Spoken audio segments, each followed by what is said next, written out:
Good evening and welcome to the Car Sim and Race Driver Show. With me, Shumacher. It's another special Monday night. We just had the end of an incredible Formula One season. Well, maybe there's a few more races to go with in Brazil and in Abu Dhabi. But other than that, the season is pretty much finished. And of course, we have none other than Lewis Hamilton, who has won his sixth world title. Quite incredible. Now, if you're watching us here live on YouTube, or you could be listening to us live on Podbean, remember you can comment on both platforms. We'd love to hear from you and see what you think. And tomorrow night, we'll be going into this in much more in depth with my colleague, Andrew Marr. We'll be live again on Podbean, and I'm hoping to try and bring him in onto YouTube live stream as well. I mean, hopefully that will work. But it's all about Lewis Hamilton. Now, if you're a Formula One fan, you can't really not admire how well Lewis Hamilton has done. I mean, incredible number of victories. It's 83 victories. And from the moment he appeared on the scene in 2007 in Melbourne in Australia, it really was quite an incredible feat. He'd already overtaken two people by the first corner when the lights went out, and he pushed Alonso to finish second at the Australian Grand Prix on his first ever race. And of course, he won the Canadian Grand Prix that year in 2007 and went on to get achingly close to winning his first ever world championship in his first year. It was only some poor decisions by his team in China that, of course, made all the difference there. And unfortunately, again in Brazil, it was too close to call and he didn't quite manage to perform. But to almost get it in your first year and to convincingly win the World Championship in that incredible season in 2008 when he won in Brazil, it was really something else. If you were a fan like me, you had your head in your hands in the last few corners as Hamilton came through, and it was really quite something. But he got there in the end. That was his first title back in 2008. Now it's his sixth title.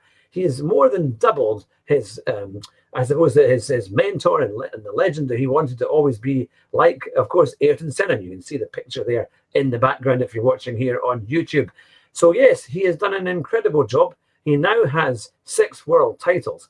But the question I asked today, which is maybe not one that's been asked so far, and hopefully there is a demand for it, it is the question of, recently he has been talking about his issues with the environment. In fact, he was saying he was very upset and he felt like there was nothing he could do and he wanted to pack everything in because he was worried about his effect on the environment and where the world was going.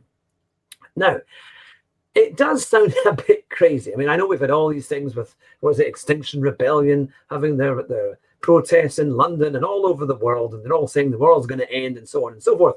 But even being realistic, a Formula One driver has to travel to how many different, we've had 21 races, I think it's going to be at the end of this year. Most of the time they're going to be flying there because it simply isn't workable to do it any other way. And, Lewis Hamilton had a private jet. I believe he sold that last year, according to The Guardian. So therefore, he is trying to, maybe use other planes or whatever, or share his journeys with other people. He's going to have a pretty big carbon footprint. But is this really kind of appropriate for somebody who is in a sport where it's petrol at the end of the day that's powering his car? And really, can it really kind of go alongside with what these kind of very strong environmental people are trying to portray? Let's have a look at what he actually said, and we can have a quick discussion. Now, here we are. It is, oops, if I can get the right page. I think I may have closed the wrong one, unfortunately. Here we are.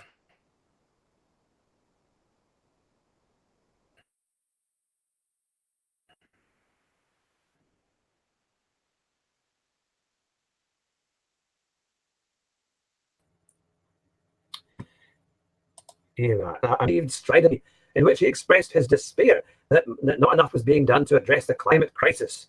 He was disparaged by some for his stance, given the environmental footprint of Formula One that travels to 21 races across the globe.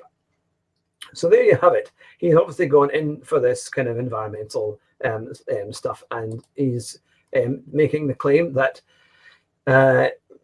the war's going on. Maybe the world might not end, but we're heading for an absolute apocalypse. Now, my first view of this when I heard it Whereas I don't know about you, but I thought he's been around far too many Hollywood liberals, and that's why he's starting to talk like this. Because let's face it, remember, they all said that the east coast of America was going to be underwater, and yet Obama has just built a brand new mansion on, guess what, in the east coast. So yes, so if he doesn't think the east coast is going to be underwater, and if anyone would have thought that, then surely Obama would have thought that and wouldn't have built his latest mansion there. It's unlikely that all these claims from the UN are bearing any kind of fruit whatsoever. But Lewis has gone on quite a bit further. Let's have a look at what he said. Now, extinction of our race becomes more and more likely as we overuse our resources, and the world is a messed up place. World leaders are either uneducated or don't care about the environment at all. And Hamilton called on everyone to try and make a difference before closing with a somewhat forlorn statement. Honestly, I feel like giving up on everything. Shut down completely. Why bother when the world is such a mess and people don't seem to care? Well, now, there are lots of people going through difficult times. He sounds not depressed there, but certainly upside down, even though he's done rather well last wee while. And most people in that position of being having a pretty reasonable amount of wealth and possibilities to do pretty much anything they want to, or that they're basically capable of, might not have that much to complain about. And also, what he hasn't taken into account is the fact that as the West has gone forward and developed, we've actually taken millions of people out of poverty just in the last 20 years alone. So where can this actually go? Now, the thing was, some of his drivers, like Alonso, his former colleagues, Fernando Alonso, basically said that he was being a little bit silly and not to kind of be to worry about those kind of things, considering what he does for a living. But others were more sympathetic.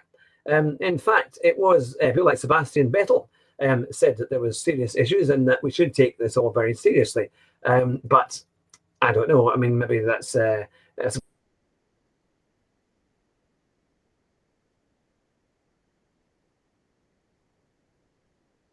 was more European and care for the environment to that degree. I don't know. I think this is a kind of fake wokeness that it doesn't really make much sense.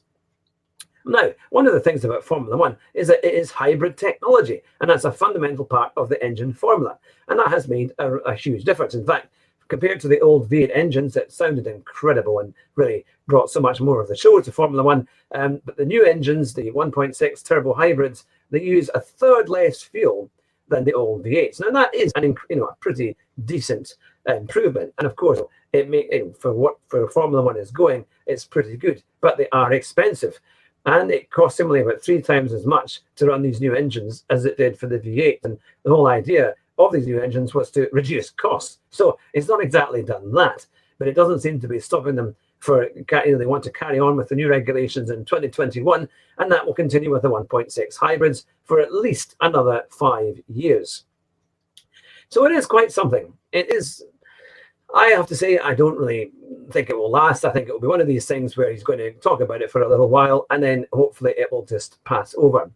So let's move on and ask, well, let's see what Lewis's career has really been like, because he is an exceptional driver, and I think every fan has a huge amount of respect for him. I mean, to win 6 world titles and be just one short of Michael Schumacher is really fantastic.